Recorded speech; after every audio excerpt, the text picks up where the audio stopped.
Assalamualaikum warahmatullahi wabarakatuh. Waalaikumsalam warahmatullahi wabarakatuh. Bismillahirrahmanirrahim.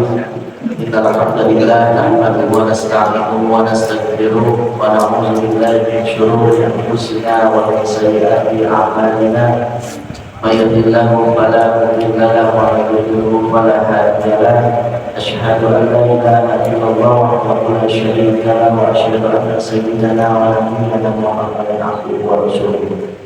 Amma ba'du fa inna asdaqal hadits kitabullah ta'ala wa khairal hadi sayyidina Muhammad sallallahu alaihi wasallam wa sharral umuri muhdatsatuha wa kullu muhdatsatin bid'ah wa kullu bid'atin dhalalah wa kullu dhalalatin fi nar. Qala subhanaka la ilma lana illa ma 'allamtana innaka antal alimul hakim. Sallallahu alaihi. Para bapak-bapak hadirin jamaah musholah hidayah, yang mudah-mudahan kita bersama senantiasa dalam lindungan Allah Subhanahu wa taala.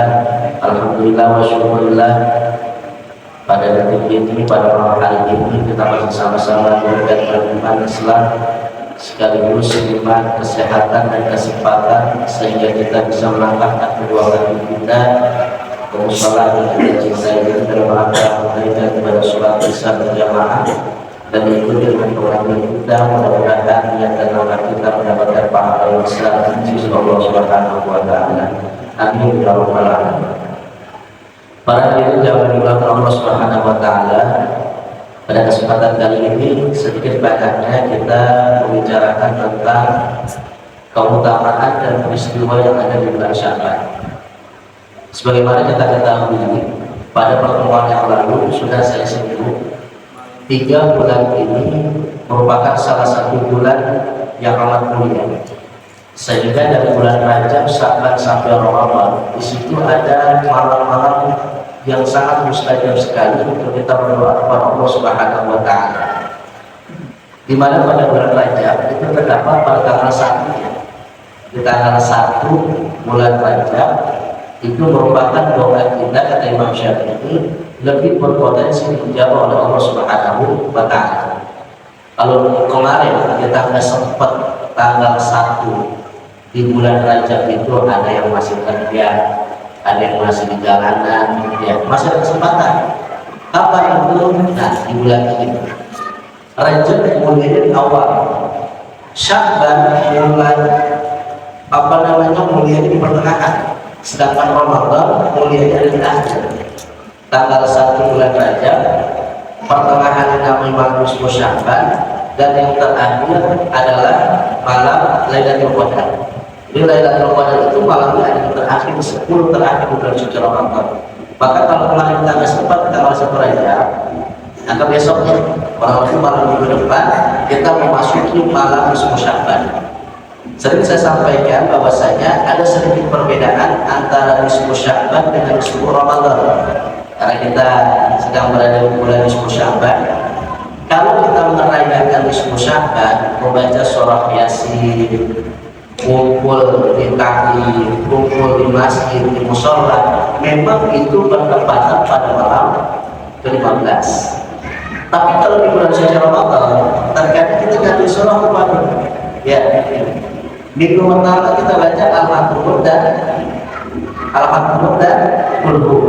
Rakaat kedua kita membaca Al-Masr. Rakaat ketiga kita membaca namanya Al-Humazah dan seterusnya. Tetapi ketika memasuki 15 hari terakhir di bulan Ramadan, maka surah itu digunakan.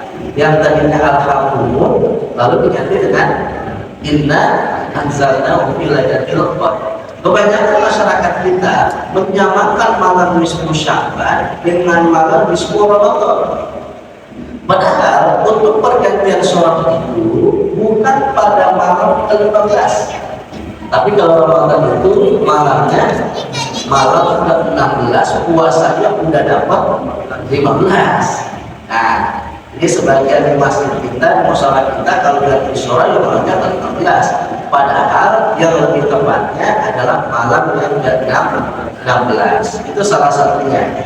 Sedangkan di bulan suci Ramadan, ya maka kita bulan Ramadan ini Jangan sampai kita ibadahnya kayak berdua, nunduk, ya depannya rapat, tengahnya kosong, belakangnya bolong. Tuh, kita kadang-kadang ibadah kayak gitu tuh.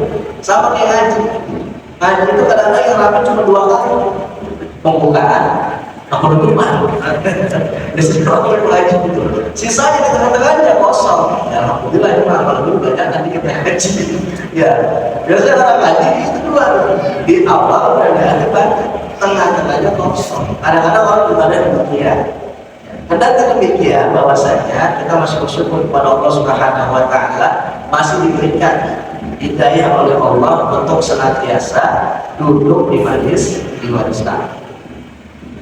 Kata Rasulullah Shallallahu Alaihi Wasallam, kenapa dinamakan bulan Sya'ban? Inna masukya Sya'ban li'annahu yatasa'abu fi khairun katsirun lisa'im fihi hatta yadkhulal jannah. Dinamakan bulan Sya'ban karena pada bulan ini amal kebaikan itu sangat bercabang. Jadi saking banyaknya amalan yang kita lakukan, tentunya amalan ini buat orang-orang yang senantiasa melakukan puasa di bulan Sya'ban. Kita tahu dalam sejarahnya, bulan suci Ramadan Allah wajibkan itu di tahun kedua bulan Sya'ban. Jadi orang-orang tua kita dulu, para ulama salaf, sebelum dia melakukan puasa di bulan suci Ramadan, itu puasanya di bulan Sya'ban. Kapan puasanya? Sampai nanti ketika pertengahan bulan. Tanggal 16 ke 5 udah jangan terlalu ada puasa. Kenapa? Takutnya udah bosan puasa mulu bu. Sampai dia memutuskan untuk puasa. Kan Ramadan udah kendor. Maka oleh karena itu istilahnya Sya'ban ini adalah sebagai formulaan kita, pemanasan kita untuk kita nanti beradaptasi di bulan suci Ramadan.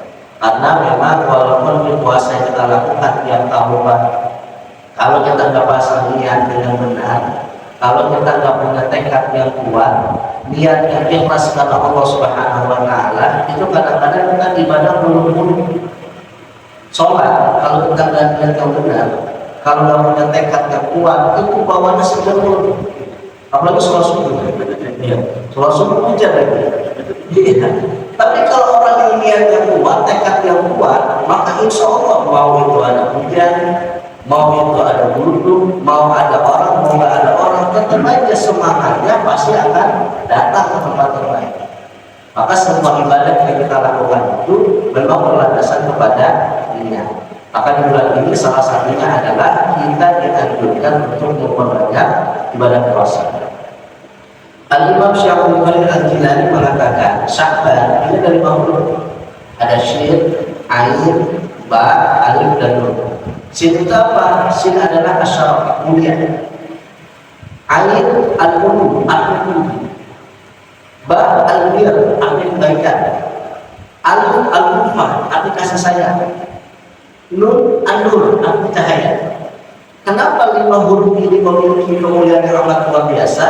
Maka Syaikhul Khalil Al-Jilani mengatakan bahwasanya ini merupakan pemberian Allah Subhanahu Wa Taala, di mana pada bulan ini syahrun tuftau fil khairat, bulan yang dibukakan amal kebaikan buat kita. Nah, kita setidaknya nih sebelum nanti masuk bulan suci Ramadan, puasa kita latih dulu, sholat kita latih dulu. Itu seperti itu Pak. Kenapa demikian? Kalau kita nggak ada persiapan, kadang-kadang kaget. Sama halnya orang haji ataupun orang umroh.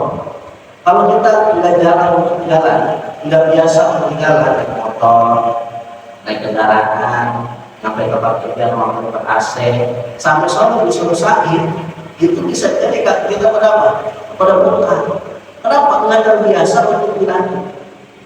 Ibadah yang kita lakukan di bulan suci Ramadan itu demikian. Maka Sya'ban ini adalah bulan sebagai pintu gerbang menuju bulan suci Ramadan. Bukan hanya kebaikan yang Allah Ta'ala berikan kepada kita sebagai hambanya, wa nazzalu fihil barakah. Allah akan turunkan keberkahan buat kita. Ya, sering saya katakan bahwasanya ketika kita sholat subuh itu kita berdoa kepada Allah Subhanahu Wa Ta'ala, wa barik lana bima a'tai. Ya Allah, berkailah kami pada apa yang Kau berikan. Berkah dalam apa? Berkah dalam usia, berkah dalam rezeki, berkah dalam ilmu, dan juga berkah dalam perbuatan yang kita lakukan sehari-hari. Kita minta kayak gitu Pak, walaupun nggak kaya tapi berkah, insya Allah tercukupi. Walaupun usia kita nggak panjang tapi berkah dalam usia, insya Allah bermanfaat. Walaupun kita misalnya ilmu kita nggak banyak, tapi berkah dalam ilmu, kita amalin ilmu yang kita dapat. Udah kita, bahkan Nabi mengatakan afdhalus shadaqah ay yata'allama al-mar'u muslim ilman tsumma 'allamahu akhahu muslim. Sedekah yang paling utama kata Rasul bukan sekedar uang. Sedekah itu bukan sekedar materi. Sedekah itu bukan sekedar kita menyumbang karpet, menyumbang fasilitas masjid atau musola. Nabi mengatakan sedekah yang paling utama orang Islam yang mempelajari satu ilmu kemudian diajarkan kepada orang lain. Kita belajar nih, kita ngaji nih, ya itu pertama kita belajar. Udah dapat ilmunya, kita praktekkan, syukur-syukur ada orang yang kita ajarkan. Minimal siapa yang kita ajari? Apakah keluarga kita, apakah istri kita, apakah anak-anak kita. Nah, itu. Maka kalau ulama-ulama dulu Pak, ya dia tak belajar ngaji. Kalau dia tak belajar, itu paling punya. Kenapa? Gak ada ilmu yang dia mutolakkan, gak ada ilmu yang dia sampaikan, gak ada ilmu yang dia baca. Jadi kalau nggak ngaji, paling punya. Jadi kalau kita adalah apa? Kalau kita ngaji, paling kita punya. Jadi luar biasa kita ulama-ulama dulu. Maka oleh karena itu, itulah sedekah yang paling utama kata Rasulullah. Afdhalus shadaqah, sedekah yang paling utama bahwasanya orang muslim mempelajari satu ilmu kemudian diajarkan kepada yang lain. Jadi bulan ini memang banyak Allah turunkan sebuah keberkahan. Yang ketiga apa? Wa tudrakul khati'ah wa tukaffaru fi sayyi'ah. Diampuni segala dosa dan kesalahan yang kita lakukan. Dan ini di sini karena rahmat Allah diberikan kepada hamba-hambanya, maka tentunya dosa-dosa yang kita lakukan, kesalahan baik yang sengaja ataupun tidak, berharap semua itu diampuni oleh Allah Subhanahu wa Ta'ala. Dan yang terakhir adalah suatu katharu fi as-salawatu ala Nabi sallallahu alaihi wasallam khairul bariyah. Di bulan ini kita dianjurkan memperbanyak membaca sholawat kepada Nabi kita Muhammad Sallallahu Alaihi Wasallam. Kenapa demikian? Dalam surah Al-Ahzab ayat 56 yang sering kita baca, yang sering kita dengar, ayatnya Innallaha wa malaikatahu yusholluna 'alan nabi. Itu turunnya pada bulan Sya'ban. Maka bulan Rajab kemarin kita diperintahkan istighfar, di bulan Sya'ban kita diperintahkan baca sholawat, di bulan Ramadan besok dianjurkan untuk membaca Al-Quran. Kenapa demikian? Karena Sya'ban diturunkanlah mengenai ayat sholawat, sedangkan di bulan Ramadan diturunkan yang namanya Al-Quran. Maka disitulah ulama mengatakan bulan ini jangan sampai kita terlewatkan, jangan sampai kita terlambai dengan kehidupan yang kita lakukan. Hadirin jamaah yang Allah Subhanahu wa Ta'ala, apalagi sering saya katakan kalau kita berada di hari Jumat, ya, hari Jumat itu adalah hari raya umat Islam yang sifatnya mingguan, di mana siapa saja membaca sholawat kepada Rasulullah Sallallahu Alaihi Wasallam dengan sifat apapun, Allahumma sholli ala sayyidina Muhammad Sallallahu Alaihi Muhammad Sallallahu Alaihi Muhammad, ataupun dalam jenis apapun sifatnya, dilakukan pada malam Jumat, begitu pula pada siangnya, maka 100 kebutuhan dan hajat kita akan dikabul oleh Allah Subhanahu wa Ta'ala. Jadi kalau malam Jumat, ya hari Jumat, ya itu lebih apa tuh? Ibadah kita lebih kita tingkatkan, lebih kita intensifkan. Kenapa? Pada malam itulah banyak sekali keutamaan dan keistimewaan yang Allah berikan kepada kita sebagai hamba-hamba. Apalagi kalau asal, ya saya pesan aja itu di jalan orang amalin.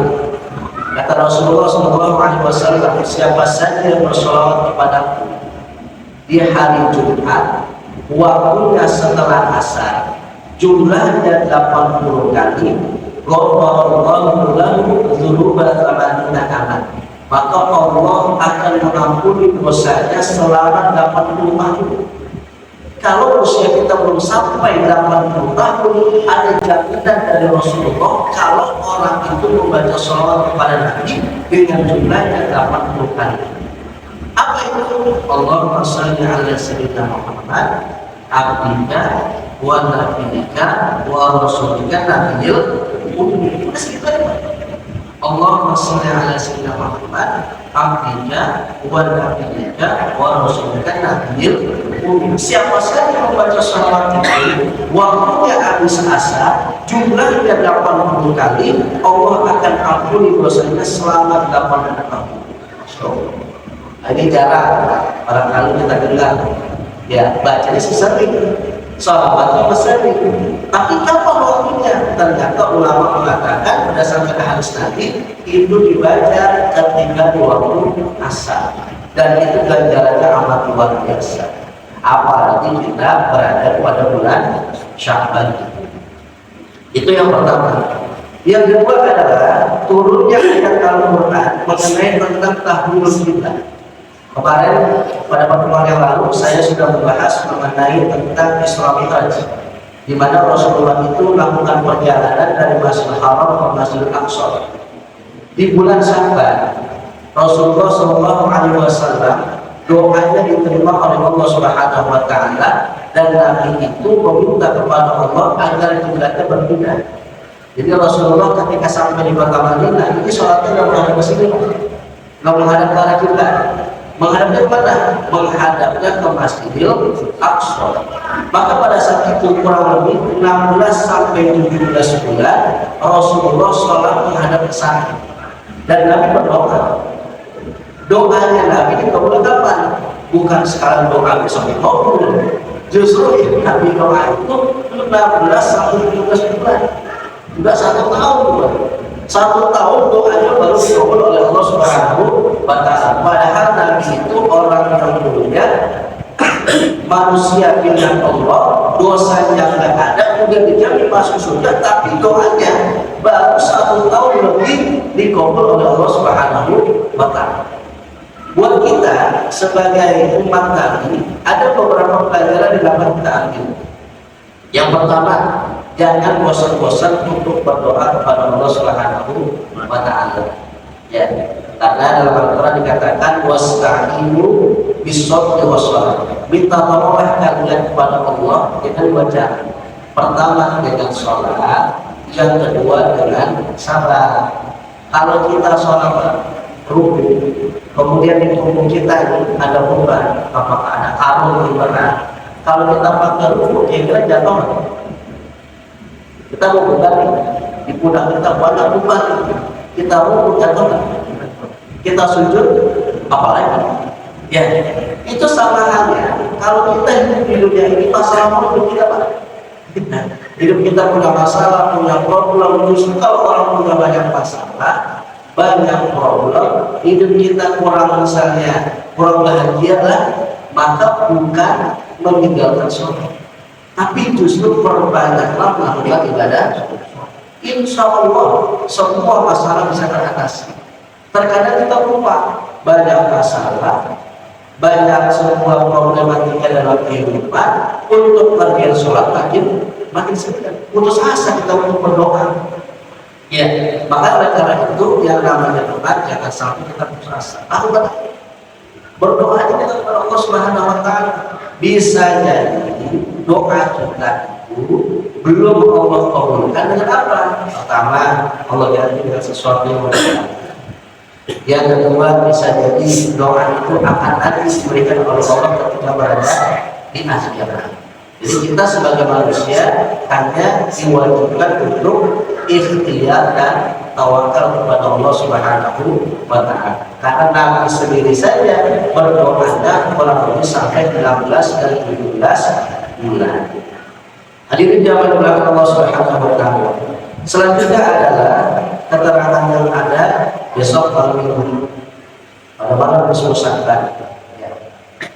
Jadi lebih luar biasa lagi Pak. Kalau kita tanggal 1 Rajab kemarin lewat, kemudian besok malam nisfu Sya'ban, kita pesan aja tuh watawassaul bil haqq watawassaul bis sabr. Yang kerja pulangan ada sorean, ya. Yang punya kesibukan kalau bisa maghribnya di sholat di masjid. Kenapa demikian? Karena pada malam nisfu Sya'ban itu amalnya manusia diangkat oleh Allah Subhanahu wa Ta'ala. Dia rekapitulasi amal perbuatan yang kita lakukan selama 1 tahun. Ini selama 1 tahun itu dikumpulkan oleh malaikat, dan disitulah malaikat mengangkat amalnya kita kemudian dilaporkan kepada Allah Subhanahu wa Ta'ala. Ini simpulannya selama 1 tahun perbuatan baiknya kemana? Kebetulan dia sedang kumpul di musola, dan itu menjadi nilai plus dibandingkan orang yang memang hatinya nggak terbuka. Bisa jadi nggak tahu, bisa jadi udah tahu tapi dapat hidayah, bisa jadi emang malas datang ke masjid, menganggap yang namanya nisfu Sya'ban adalah bid'ah. Nisfu Sya'ban tidak pernah diajarkan oleh Rasulullah dan seterusnya. Yang tidak diajarkan oleh Nabi hanya sholat Ramadan. Mungkin kalau di wilayah kita ini tidak terlalu banyak orang melakukan sholat nisfu Sya'ban, tapi kalau di angka 4 itu banyak Pak, masih melakukan yang namanya sholat nisfu Sya'ban. Sholat Ramadan jumlahnya 15 rakaat. Bahkan kata ulama itu termasuk bid'atul mazmumah, perbuatan yang Nabi tidak pernah lakukan, dan itu termasuk perbuatan yang tercela. Apalagi buat kita ini, kalau rajin ya perbuatan rajin, sholat yang disuruh sholat. Sholat itu berdasarkan dengan ilmu yang kita dapati, dengan ilmu yang kita pelajari. Jadi tidak ada yang namanya sholat nisfu Sya'ban. Kalau mau kita meramaikan nisfu Sya'ban itu dengan kita kumpul di masjid atau musola, kemudian disitulah kita baca namanya surah Yasin. Di situ kita minta kepada Allah, pertama minta untuk dipanjangkan usia kita. Kedua, kita minta kepada Allah diberikan rezeki yang cukup, yang halal, yang berkah. Yang ketiga, kita minta kepada Allah ditetapkan iman dan Islam kita, serta wafat dalam kondisi husnul khotimah. Kenapa? Karena iman dan Islam itu kadang-kadang kita naik, kita turun Pak. Maka penting minta kepada Allah agar diberikan keimanan dan keislaman, dan wafat juga dalam kondisi husnul khotimah. Ini dapat dilakukan Allah Subhanahu wa Ta'ala. Yang kedua, dalam hal yang namanya nisfu Sya'ban, makanya mungkin kalau orang itu pada malam tersebut justru tidak datang ke masjid atau sholat. Kenapa? Allah la yaqdiru ala 'abdihi fi lailatin nisfi Sya'ban fayaghfiru li jami'i khalqihi. Allah akan merahmati hamba-hambanya pada malam nisfu Sya'ban, maka mengampuni semua dosa. Dosa-dosa manusia diampuni oleh Allah kecuali 2. Pertama, illa lil musyrikin aw musahid, orang yang menyekutukan Allah, dan yang kedua adalah orang yang bertengkar kepada saudaranya. Musyrik itu menduakan Allah. Kalau sekarang mungkin orang nggak ada yang namanya menyembah pohon, nggak ada namanya menyembah batu dan seterusnya. Tapi sekarang banyak orang itu menduakan Allah, menyembah sama jabatan, sama duit, sama makan, ya, sama duit, subhanallah. Itu sama menduakan Allah Subhanahu wa Ta'ala. Ini kalau nggak bakal jadi, kalau kita nggak aman jadi, kita nggak kayak gini nih. Ini kita kalau nggak aman jadi, ya kedudukan kita bisa dicopot dan seterusnya. Itu sama semuanya. Nah, maka oleh karena itu di malam nisfu Sya'ban itu maghfirah Allah Subhanahu wa Ta'ala diberikan kepada semua makhluknya kecuali kepada kita. Setelah itu siapa? Buat para saudara yang pada punya selisih paham. Ini baik saudara kandung maupun saudara seagama. Maka banyak sekali tradisi kita kalau kita mau puasa itu tadi namanya haul, namanya ya. Apalagi namanya rohan, ya, terus minta maaf kalau berdosa bersalah. Kenapa? Tujuannya membersihkan hati agar kita ibadah di bulan suci Ramadan memang benar-benar tidak memiliki sebuah kesalahan. Kenapa demikian? Karena mungkin kalau orang masuk di bulan Ramadan masih punya salah sama teman, ya masih gontok-gontokan sama teman, itu sangat rugi Pak. Ya, padahal Allah mengampuni dosa-dosa hamba-hambanya pada malam nisfu Sya'ban. Hadirin jamaah yang Allah Subhanahu wa taala. Kemudian kita bawa ayat boleh kita kalau nisfu Sya'ban. Bawa ayat. Buat apa bawa ayat? Allah katakan wa ja'alna minal ma' kulla shay'in hayyin afdalu. Dan kami jadikan air itu sebagai media untuk menghidupkan segala sesuatu. Apa hidup itu? Kenapa mereka tidak beriman? Jadi salah satu air yang memang kita taruh selain menghilangkan haus, menghilangkan dahaga, sudah ada tahlil, ya habis kita baca surah Yasin, ternyata ada tujuan dan tujuan. Jadi air yang dibacakan dengan kalimat-kalimat pembuka itu molekul-molekul air berbeda. Ya itu beda. Sekarang aja kalau ada air tangan water ya, ada pH-nya berapa? Air 9, air 10, air Zam-Zam berapa? Air isi ulang berapa? Air lebih berapa? Aqua berapa? Ada pH-nya kan? Dan beda-beda itu hasilnya. Itu baru yang namanya ditawarkan zat, ditawarkan sesuatu unik dalam bentuknya air. Apalagi air-air yang dibacakan dengan kalimat berubah. Dengan niat apa? Niat memang ikhlas karena Allah Subhanahu wa taala. Makanya kalau orang-orang yang pada sakit, orang yang memasukkan setan, biasa air memang sembuh.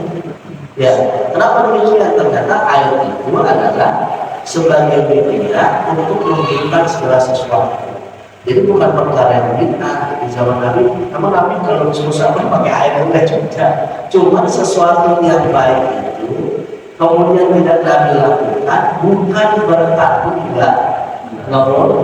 Selama ada nilai positif dan manfaatnya itu silakan saja. Baca surah Yasin. Padahal ada nggak kira-kira dalam Al-Quran surah Muhammad? Ada nggak? Surah Luqman ada, surah Al-Baqarah ada. Kenapa surah Yasin dibaca? Karena surah Yasin itu adalah qalbul Quran, hatinya Al-Quran. Ini hati macam apa? Hati macam apa? Hati itu apa? Hati orang begini. Berjantung ya? Hah? Kalau itu namanya paru, kanan paru, kiri apa? Ya, hati mana? Ini benar. Impar orang yang impar dia. Maka oleh karena itu Al-Quran yang 114 surah, 37 juz, 6.666 ayat, hati Al-Quran adalah surah Yasin. Maka Yasin itu kata Rasulullah, Yasin 50 binatang. Membaca surah Yasin tergantung binatang. Kita seringlah saya katakan ada surah Yasin, Al-Rahman, Al-Waqi'ah, Al-Muluk, Al-Kahfi. Itu surah-surah yang memiliki silau luar biasa.